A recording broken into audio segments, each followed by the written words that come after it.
함께 성경과 스크린 보고 디모데후서 4장 5절 8절 함께 읽겠습니다.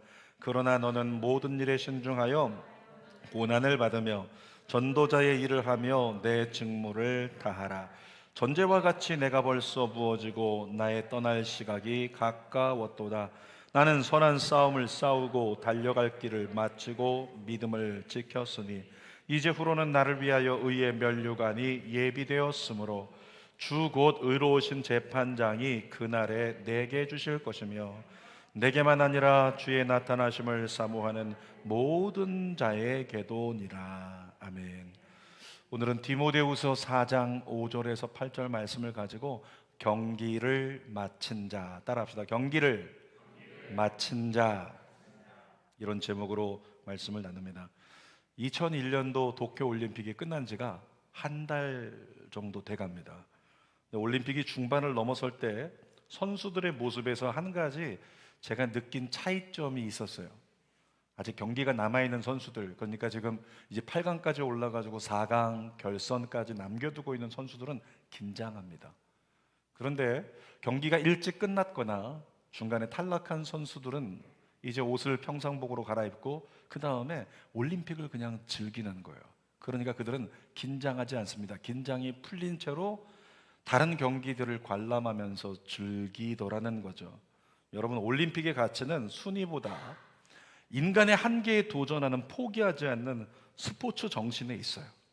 그러니까 순위에 상관없이 정말 올림픽에서 끝까지 최선을 다해 완주했다면 우리는 인정해야 됩니다. 그는 진짜 영웅이다. 끝까지 완주한, 포기하지 않은 그 가치만으로도. 특히나 이번 도쿄올림픽은 1등보다 최선을 다했던 완주가 더 돋보였던 경기가 아닌가, 올림픽이 아니었나 생각이 들어요. 대표적으로 우리 두 선수들을 꼽는다면 여자 배구 대표팀 얼마나 멋있었어요. 끝까지 포기하지 않고 최선을 다하는 모습. 또 한 선수를 꼽자면 높이뛰기의 우상혁 선수, 얼굴 기억하십니까? 환하게 웃으면서 정말로 멋진 모습을 우리에게 보여줬어요. 근데 여자 배구 대표팀 경기에서 일약 스타덤에 오르고 화제가 된 김연경 선수의 멘트 있죠? 기억하십니까? 후배들 모아놓고 뭐라고 했죠? 얘들아 해보자 해보자 후회하지 말고, 얘들아 해보자 해보자 후회하지 말고. 그 말을 듣는데 저도 흥분되고 저도 눈물이 나고 다시 듣고 또 들어도 너무 좋더라고요. 이건 우리 방언으로 삼았으면 좋겠어요. 얘들아 해보자 해보자 후회하지 말고. 우리 옆에 있는 가족들에게 한번 인사할까요? 성도 내에 있는 분들도 후회하지 말고, 해보자 후회하지 말고, 해보자 후회하지 말고, 해보자 해보자 후회하지 말고. 여러분, 우상혁 선수도 기억하십니까? 높이뛰기 한국 신기록을 세웠어요. 그러니까 그 다음에는 만족할 만한도 한데 우상혁 선수는 한국 신기록을 세우고서도 긴장을 놓지 않고 그 다음에 더 도전합니다. 더 높은 고지를 위해서. 그러면서 입으로 중얼중얼 거려요. 그 높이 뛰기 바를 쳐다보면서 뭐라고 했죠? 나 올라간다, 올라간다, 올라간다, 올라간다. 스스로를 마인드 컨트롤하면서 그렇게 나는 올라갈 거라고, 올라갈 거라고. 근데 뛰다가 이제 239m인가 239cm인가요? 거기서 결국에는 이제 실격이 됐어요. 근데 실패해도 뭐라고 했어요? 그는 내려오면서 스스로에게 괜찮아, 괜찮아, 괜찮아. 다시 한번 옆에 있는 가족들에게 얘기해 줄까요? 괜찮아, 괜찮아, 괜찮아, 괜찮아. 실패해도 괜찮아. 여러분, 그렇게 순위와 상관없이 최선을 다하면서 끝까지 완주하는 모습들 때문에 한국 언론들이 계속 이렇게 언론의 이야기를 쏟아내고 있고 외신들까지도 굉장히 관심을 가지고 김연경 선수의 그 이야기, 어떤 그 외국에서는요 그걸 번역해가지고 자기 나라 말로 아이들에게, 늘 유치원 가는 아이들에게 얘기해 준대요. 아무개야 해보자 해보자 후회하지 말고, 해보자 해보자 후회하지 말고. 그렇게 지금은 이제 한국의 선수들도 해보자 해보자 후회하지 말고 이 얘기를 굉장히 많이 해준다는 거죠. 여러분, 그리스도인들도 마찬가지입니다. 그리스도인에게 있어서도 세상이 정하는 가치 기준에 순위가 중요하지 않아요. 순위보다 완주가 중요합니다. 저는 세계에서 가장 큰 교회에서 15년간 사역하고 교회를 개척했습니다. 어쩌면 여의도 순복음교회는 세계에서 가장 큰 교회니까 교회 크기로 보면 세계에서 금메달이에요. 제일 큰 교회. 여러분, 그런데 교회 사이즈가 크다는 것이 하나님께도 크게 인정받는 것은 아닙니다. 교회가 크다고 인정받는 건 아니에요. 그럼에도 우리 주는 교회는 지금보다 더 커져야 될 줄 믿습니다. 왜냐하면 해야 될 일이 많기 때문에 지금보다 더 커져야 될 거예요.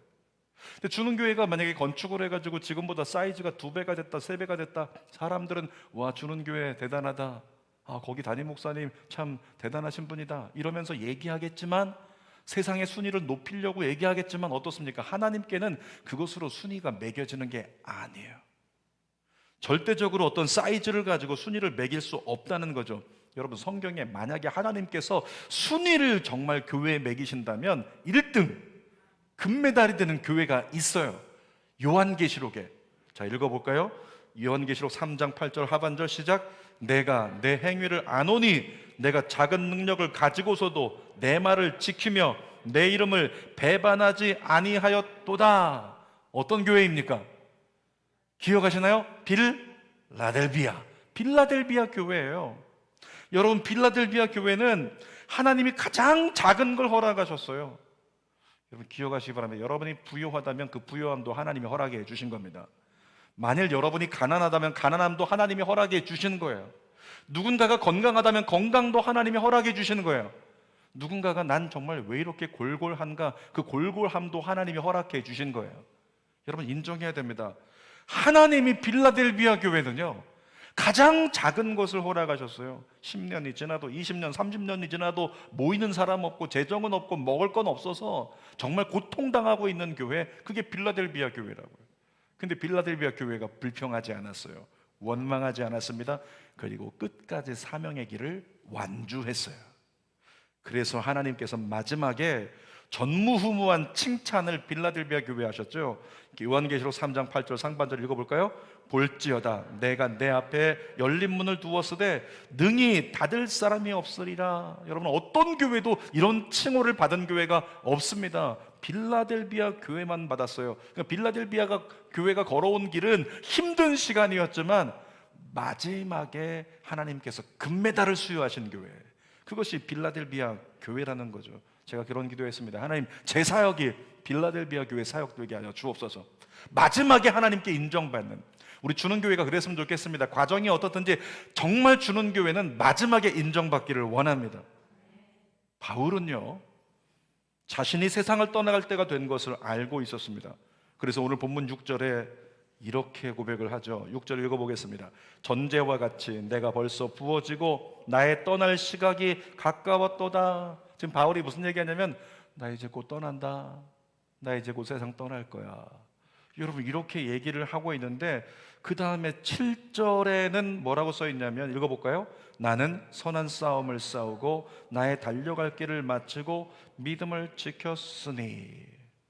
근데 이렇게 생각합니다. 6절과 7절 사이에 빠진 바울의 독백이 있다고요. 자, 6절에 나는 떠날 때가 됐다. 그런데 그 사이에 빠진 독백, 그러나 나는 걱정하지 않아. 왜냐하면 7절, 나는 믿음의 선한 싸움을 싸우고 달려갈 길을 마치고 믿음을 지켰기 때문에, 그래서 나는 걱정하지 않는다. 바울의 마음 가운데요, 여유가 있어요. 평온이 있습니다. 그 이유가 뭘까요? 바울의 고백 속에는 우리가 찾아볼 수 있는 것은 천국에 대한 소망이 늘 가득했기 때문에 그래요. 8절 말씀 읽어볼까요? 시작. 이제 후로는 나를 위하여 의의 면류관이 예비되었으므로. 지금 본문의 바울의 이 고백 속에는 어떤 경기하는 자의 긴장감이 보이지 않습니다. 승부욕이 보이질 않아요. 오히려 경기를 마친 자의 여유와 세상 가치에 치우치지 않는 초월적 평안, 이것이 바울의 모습이죠. 이유가 뭐냐면 세상에 소망 두지 않고 하나님 나라 천국에 소망을 두고 살았기 때문에 그런 거예요. 그래서 바울이 했던 위대한 고백이 있죠. 빌립보서 3장 8절 9절 읽어볼까요? 시작. 내가 그를 위하여 모든 것을 잃어버리고 배설물로 여김은 그리스도를 얻고 그 안에서 발견되려 함이니. 바울이 얘기하는 거죠. 나는 세상에 있는 모든 것을 말이야, 너희가 그토록 그렇게 가졌으면 좋겠는 거, 얻었으면 좋겠는 거, 난 미련 없이 다 내려놓는다. 배설물처럼 내려놓는다. 왜? 나에겐 천국에 대한 소망이 있기 때문에. 이것이 사도 바울의 위대한 고백이에요. 이번에 저희 장인 장로님을 천국 보내드리면서 많은 걸 느꼈어요. 저희 장인 장로님이요, 저를 사위이지만은 뭐라고 부르셨냐면 목사님 이렇게 부르셨어요. 저에게 목사님, 거의 존칭을 안 하신 적이 없어요. 목사님 식사하세요. 목사님 들어가세요. 목사님 이거 맛있는 거 사 드세요. 항상 저에게 존칭하셨어요. 근데 3개월 전부터 예후가 좋지 않아가지고 제가 말씀을 드렸습니다. 좀 조심하십시오. 이전보다 좀 많이 약해지셨어요. 조심하셔야 됩니다. 그런데 그때마다 항상 돌아오는 저희 장인 장로님의 대답이 뭐였냐면, 목사님 나는 항상 천국을 기다리고 있습니다. 이 땅에 미련 없어요. 이 땅에 미련 없다고 그렇게 고백을 하세요. 난 하나님이 부르시면 내일이라도 당장 갈 준비가 되어 있습니다. 이렇게 늘 얘기하셨어요. 입버릇처럼 계속해서. 여러분 어떠십니까? 내일 당장 부르셔도 하나님 앞에 갈 준비가 되셨나요? 내일 당장 부르셔도 앞에 있는 목사는 부끄럽게도요, 준비가 안 됐어요. 준비가 안 된 이유가 뭐냐면, 제 자신을 묵상해 보니까 아직까지 세상 가치의 미련을 다 버리지 못했더라고요. 저는요, 주는 교회가 멋지게 건축되는 걸 보고 싶어요. 내일 가면 안 돼요. 주는 교회가 멋지게 건축돼서 우리 할라스 우리 예배팀이 멋진 조명 아래서 정말 예배하는 걸 보고 싶어요. 그리고 저는 수년 내에 집도 한번 가져보고 싶어요. 평생에 집을 한 번도 가져본 적이 없기 때문에 집을 한번 가져보고 싶다. 물론 명의는 사모님 명의가 될 수도 있겠죠. 또 가족들과 사역하느라 못 다녀보는 세계에서 좋다라고 하는 여행지들 다 여행해 보고 싶습니다. 정말 다녀보고 싶은 데가 너무 많아요. 그리고 아들, 딸 둘이 있는데 결혼해서 가정을 꾸리고 아이들 낳고 사는 것도 보고 싶어요. 보고 싶어요. 그러니까 내일 가면 안 되는 거예요. 내일 당장 전 갈 수 있습니다 이렇게 고백이 안 나오는 제 모습이죠. 아직까지 세상에 미련이 많이 있다는 것을 느꼈어요. 그런데 바울이 세상 가치를 배설물처럼 여기고 버린 것처럼 저희 장인 장로님도 세상의 미련을 버리셨더라고요. 병원에 입원하고 퇴원하고를 반복한 지가 3년 됐습니다. 그리고 3주 전에는 마지막 입원을 하셨어요. 점점 쇠약해지셔서 대화가 어려운 상황이 되니까 대답도 이제 물어봐도 안 합니다. 아버님 괜찮으십니까? 아무 대답이 없어요. 그냥 눈만 껌뻑껌뻑 쳐다보셨다가 그냥 가만히. 그렇게 대답을 안 하시는데 사임 목사가 병원에서 이제 간병인과 교체해야 된다고 나가시라고 해서 아버님 기도해드리고 갈게요. 그리고 머리에 손 얹고 가슴에 손 얹고 제가 열심히 기도해드렸습니다. 열심히 힘내시라고 회복되시라고 열심히 기도해드렸더니 저희 아버님이 큰 숨을 모아가지고 아멘, 아멘, 아멘, 아멘 하시더라고요. 그러니까 겉에 있는 반응으로는 이분이 지금 대화를 하는 건가 아닌 건가 모르겠는데 기도해드렸더니 아멘, 그래서 받아들이시더라는 거예요.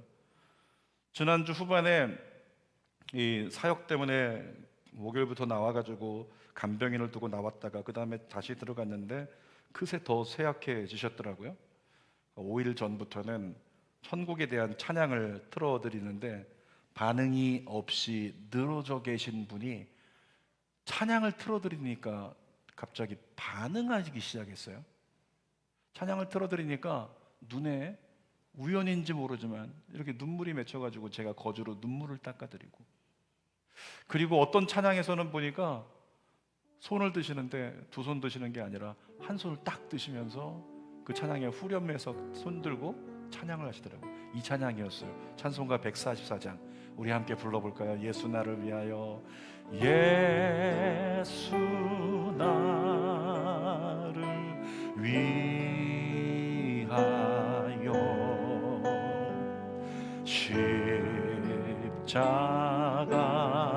십자가를 질 때 세상 죄를 지시고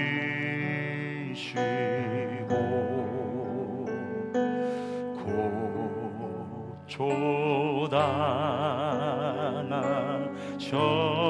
후렴에 예수님 나오니까 손을 드셨어요. 예수님, 예수님,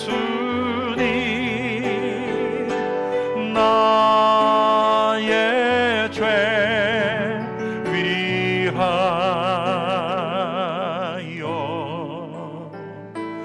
보배 피를 흘리니 죄인 받으소서.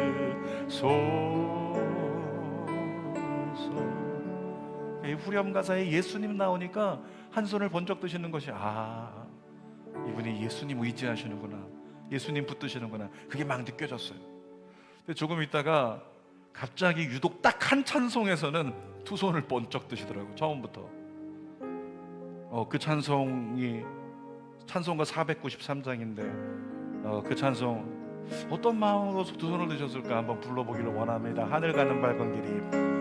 하늘 가는 밝은 길이 내 앞에 있으리 슬픈 일 많이 보고 늘 고생하여도 하늘 영광 밝음이 어두운 그늘 해치니 예수 공로의 의지하여 항상 빛을 보도다. 이 찬송 부르시면서 두 손을 번쩍 드시는데 제가 그 순간에 생각하기를, 와, 저렇게 손 들고 찬양하시는 거 보니까 회복되시나 보다. 그래서 제가 손 붙잡고 막 기도했어요. 하나님 회복을 주옵소서, 회복을 주옵소서. 그렇게 열심히 제가 기도했는데 그게 아니더라고요. 장인 장로님은 정말 반응할 수 없는 힘겨운 호흡과 힘 속에서 기도해드리니까 아멘은 할 수 있었고, 예수님 나오니까 한 손 들고 예수님 잡아달라고 손을 들 수 있었고, 찬양 한 곡에서는 두 손을 번쩍 드시는데 그 첫 가사가 뭐예요? 하늘 가는 밝은 길이. 맞아, 내가 가야 될 곳이 하늘 나라. 그래서 거기에 당신을 맡기신 거예요. 그러니까 저는 힘을 다해서 회복하시라고 힘내시라고 했는데 이분은 회복을 위해서 힘을 쓰신 게 아니라 하나님을 마지막 남은 힘으로 경배하기 위해 힘을 쓰셨다는 거죠. 그러니까 회복을 온전히 붙잡으신 게 아니라 경배하고 육신을 내려놓는 걸 붙잡으셨어요. 마지막 천국 가시는 날 새벽에 저와 함께 단둘이서 새벽 예배를 드려요. 그전에도 이제 한 3일은 그냥 아침에 일어나서 장인 장로님과 기도하고 같이 1대1로 예배 드리고, 제가 그 기도해 드리려고 들어간 거거든요.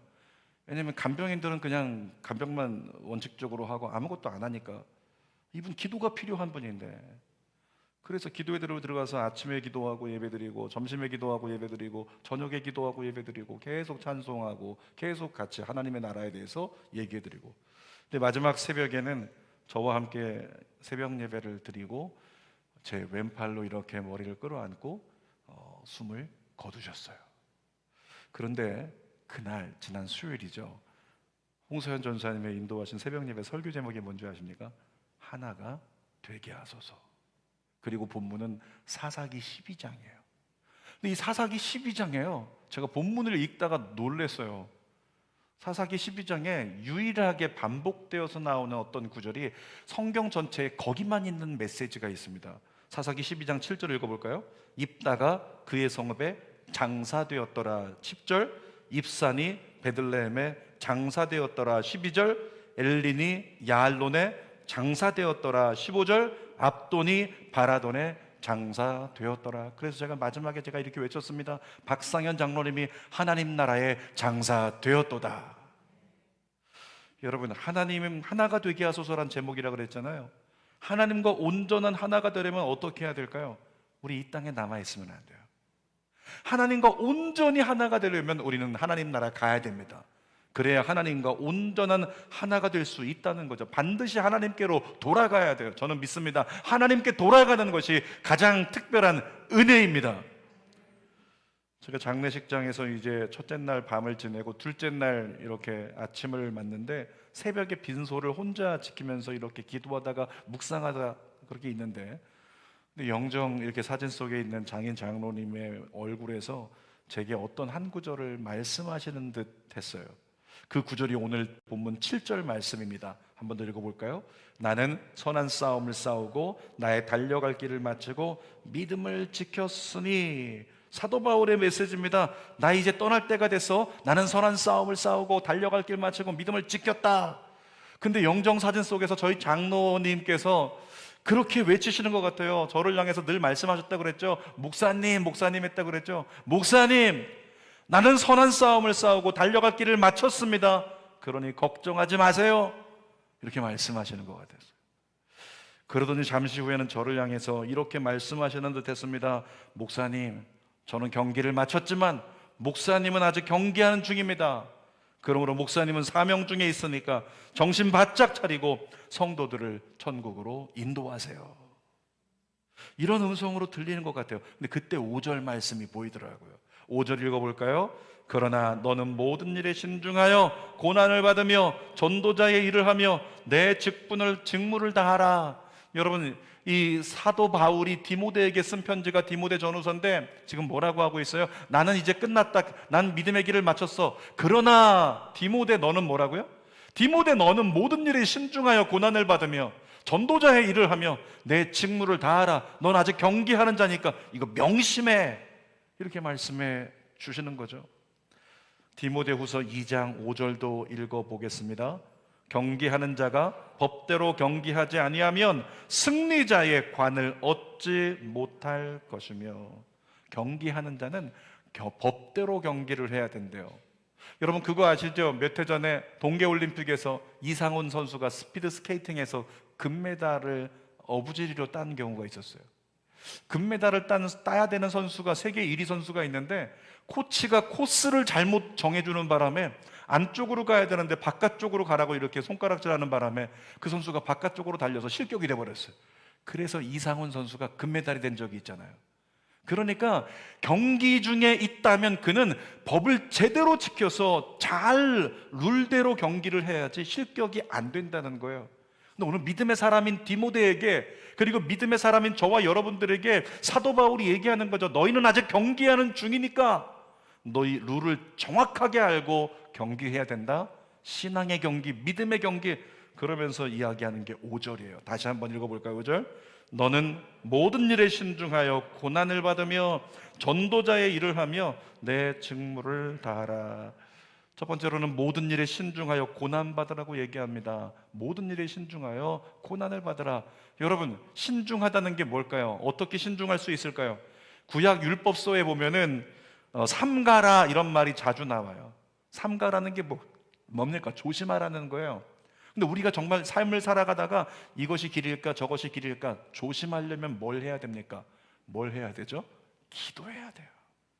내가 선택하면 위험하고 내가 선택하면 오류가 있으니까 삼가고 조심하고 신중한 건 뭐냐면 기도하고 선택하는. 그러니까 지금 사도 바울이 디모데에게 얘기하는 것은 야, 너 아직 경기 중이니까 너는 모든 일에 신중하게 기도해라. 기도의 응답이 혹시라도 고난스러운 결과를 내게 가져올지라도 너는 그 기도의 응답의 길을 신중하게 걸어가야 된다라고 얘기하는 거죠. 그래야 훗날 경기를 마친 자가 되었을 때 하나님의 나라를 기쁨으로 맞이할 수 있다. 우리에게 이야기하는 겁니다. 다시 한번 5절 또 읽어봅시다. 시작. 너는 모든 일에 신중하여 고난을 받으며 전도자의 일을 하며 내 직무를 다하라. 사도 바울은 또 디모데에게 얘기합니다. 두 번째로는 전도자의 일을 하라. 이렇게 이야기를 해요. 사랑하는 여러분, 복음을 전하는 일은 모든 믿는 자에게 주어진 하늘나라 사명입니다. 저희 천국 가신 장로님이 제일 잘하셨다고 생각되는 거 하나가 있는데요, 전도를 잘하셨어요. 그냥 좋아하든 싫어하든 사람들에게 그냥 시도 때도 없이 지나가다 어떤 사람 만나면 가게집에서 만나든지 아니면 사업 관계로 만나든지 무조건 예수 믿어 안 믿어? 교회 나가 안 나가? 교회 나가야지. 그러면서 예수를 전하고 밥을 사주면서 교회 나가라고 그렇게 전도를 많이 하셨어요. 욕을 먹어도 전도하셨어요. 그런데 여러분, 사도 바울도 똑같았어요. 사도 바울의 일화 기억하십니까? 지금 자기는 이렇게 수갑에 채워져 있어요. 그리고 재판받고 있는데 재판받는 중에 너 마지막 변론하라 사도 바울. 그랬더니 뭐라고 얘기해요? 앞에 있는 판사와 검사와 모든 사람들에게 전도했어요. 사도행전 26장 29절 읽어보겠습니다. 시작. 바울이 이르되 말이 적으나 많으나 당신뿐 아니라 오늘 내 말을 듣는 모든 사람도 다 이렇게 결박된 것 외에는 나와 같이 되기를 하나님께 원하나이다. 여러분, 우리 안에 동일한 고백이 터져나오기를 주님의 이름으로 축원합니다.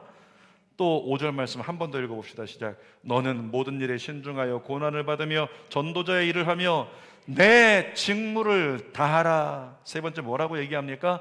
직무를 다하라고 얘기해요. 다른 번역 성경을 보니까 뭐라고 써 있냐면 이 직무를 완수하라 이렇게 써 있어요. 주어진 사명을 포기하지 말고 끝까지 최선을 다해 완주하라고 사도 바울이 이야기를 하고 있는 겁니다. 목사는 목사로서 완주하라. 장로는 장로로서 완주하라. 안수집사, 권사로서 직분자로 완주하라. 청지기는 청지기로 완주하라. 포기하지 말고 성도는 성도로서 끝까지 믿음의 길을 완주하라. 이렇게 우리에게 이야기를 하고 있는 거죠. 사도 바울이 했던 유명한 고백, 고린도전서 4장 2절 같이 읽어보겠습니다. 시작. 맡은 자들에게 구할 것은 충성이니라. 한 번 더. 맡은 자들에게 구할 것은 충성이니라. 정말 하나님께 충성스럽게 주어진 사명과 직분에 완주할 수 있는 저와 여러분 되기를 원합니다. 베드로전서 4장 7절도 한번 읽어볼게요. 시작. 그러므로 너희는 정신을 차리고 근신하여 기도하라. 우리에게 외치고 있어요. 여러분, 잊지 마십시오. 우리 중 대부분은 경기를 마친 자가 아니라 아직 경기하는 자입니다. 아직 우리는 사명의 경기를 달려가고 있는 자예요. 긴장을 풀지 마십시오. 경기를 마치는 그날을 위해서 오늘 철저히 말씀 안에, 믿음 안에 살게 되시기를 주님의 이름으로 축원합니다. 설교 결론입니다. 오늘 제목이 뭐였어요? 경기를 마친 자. 7절 한 번 더 읽습니다. 시작. 나는 선한 싸움을 싸우고 나의 달려갈 길을 마치고 믿음을 지켰으니. 바울의 고백처럼 저희 장인 장로님이 사셨어요. 정말 실수도 많았지만 제가 지켜보기에 신앙만큼은 정말 최선을 다해 사셨어요. 이 백혈병 같은 혈소판 수치가 낮아서 면역력이 떨어지는 질병이어서 면역이 떨어지면 가다가도 쓰러져 버려요. 화장실도 제대로 못 걸어가요. 이 중심이 안 잡히니까.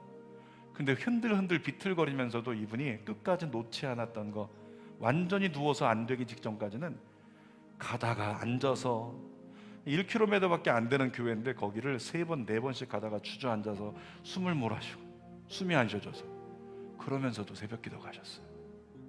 새벽기도 끝까지 그렇게 가시고 이번 중에 박사를 붙잡고 뗐습니다. 지금 면역력 때문에 지금 퇴원이 안 되는데 나 언제 천국 갈지 모르는데 교회 한 번이라도 더 가게 해달라고 주일날 교회 가겠다고 퇴원시켜달라고 의사 붙잡고 뗐었던 모습. 그래서 귀엽고 토요일에 퇴원해서 교회를 갔다가 월요일날 다시 입원하는 이와 같은 모습. 여러분, 우리 어떻습니까? 제 자신의 모습을 봐도, 우리의 모습을 봐도 어쩌면 우리는 조금만 힘들면 주일이든 새벽이든 다 그냥 넘겨버리기 일쑤란 말이죠. 이대로 주님이 우리를 부르시면 정말 바울처럼, 저희 장인 장로님처럼 마지막 남은 그 힘이 있을 때 그때 하나님께 온전히 경배를 위해 다 쏟아내는 이런 신앙이 우리에게 가능하겠는가?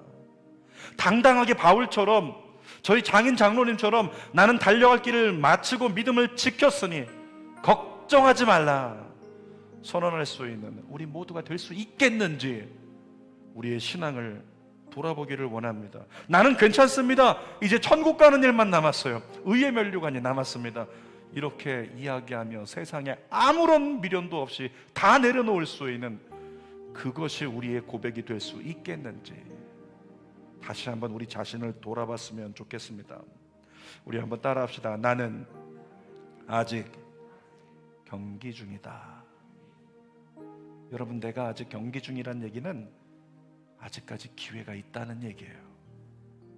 아직까지 주님의 뜻에 합당하게 살아갈 수 있는 기회가 있다는 겁니다. 그러므로 다시금 말씀 붙잡고 믿음의 경기에 집중할 수 있기를 원합니다. 완주할 때까지 포기하지 않기를 원합니다. 사명의 경기가 마치는 그날을 꿈꾸면서 오늘 다시 믿음 안에 살기로 결단하는 우리 모두가 되시기를 주님의 이름으로 축원합니다. 그래서 스스로에게 우리 김연경 선수처럼, 우상혁 선수처럼 스스로에게 격려하고 독려하고 외쳐주었으면 좋겠어요. 뭐라고요? 해보자, 해보자, 해보자. 포기하지 말고, 후회하지 말고. 여러분, 후회하지 말고 해보십시오. 큐티. 후회하지 말고 해보십시오. 말씀 묵상. 후회하지 말고 하십시오. 기도. 후회하지 말고 하십시오. 전도. 주님과 정말로 합당하게. 그리고 우상혁 선수처럼 목표 지점 딱 바라보고, 어떻게요? 믿음의 사람의 목표는 하나님 나라잖아요. 날마다 묵상하고 하루를 시작할 때 하나님 나라 바라보고 나는 오늘도 올라간다, 올라간다, 올라간다. 그렇게 고백하다가 오늘 하루 실패하고 믿음의 길을 넘어졌을지라도 뭐라고요? 괜찮아, 괜찮아, 괜찮아. 다시 또 해보자, 해보자, 해보자. 후회하지 말고 기도하겠습니다. 살아계신 아버지 하나님, 우리 믿음의 사람입니다. 우리의 소망과 우리의 목적은 하나님 나라입니다. 온전한 구원을 위해서 믿음의 길을 걸었던 사도 바울처럼 우리도 그와 같이 온전히 오늘 세상 가치를 배설물처럼 버리고 하나님의 가치가, 하나님 나라가 내게 가장 큰 가치가 될 때까지 기도하게 하시고 하나님과 동행하게 하시고 그런 말미암아 주님의 큰 영광을 삶으로 누리면서 경기를 마친 그날이 올 때까지 잘 준비될 수 있는 믿음의 종들 되게 하여 주시옵소서. 예수님의 이름으로 기도하옵나이다. 아멘. 우리 그 마음을 가지고 연약하지만 주님 의지합니다. 소원하면서 두 손 가슴에 대고 찬양합니다. 내 아버지, 내 아버지, 그 품 안에서 내 영혼은 안전합니다. 주 손길로 내 삶을 안으시니 그 평강이 나를 덮습니다. 나비로 넘어지며 흔들리지만 주 내 안에 거하며 나를 붙드시네. 내 생각을 주께로 돌리고 주시는 평강의 옷을 입습니다. 약속 안에서 내 영혼 평안해. 내 뜻보다 크신 주님의 계획 나 신뢰. 여움 다 내려놓고 주님만 의지. 주 안에서 내 영혼, 주 안에서 내 영혼 안전합니다. 나비로 넘어지고 나비로 넘어지며 흔들리지만 주 내 안에 거하며 나를 붙드시네. 내 생각을 주께로 돌리고 주시는 평강의 옷을 입습니다. 주 약속 안에서 내 영혼 평안해.